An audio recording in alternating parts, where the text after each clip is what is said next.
Welcome to Monday's Mental Mistakes. This week we're looking at functional fixedness. Here's a simple example. Suppose I gave you the following items: a book of matches, a box of thumbtacks, and a candle. Nearby is a wall with a corkboard on it. Your task is to fix the candle at about chest height, so that the wax from the candle, when lit, won't drip on the floor. How do you do it?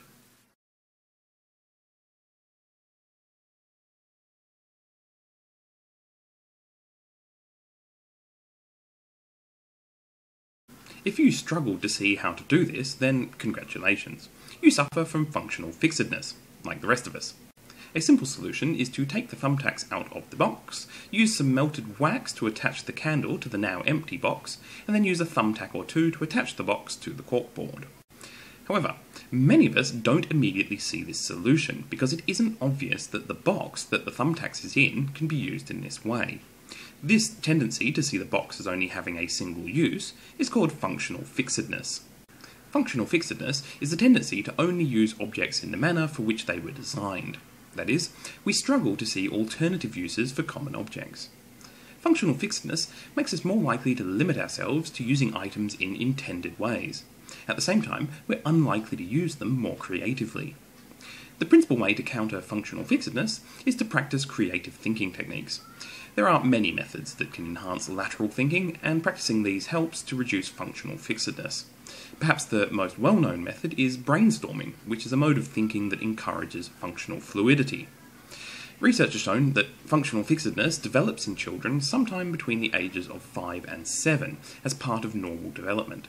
Before the age of 5, children tend not to ascribe particular importance to the intended purpose of objects. But by 7, most children do recognise the intended purpose as more important than other uses.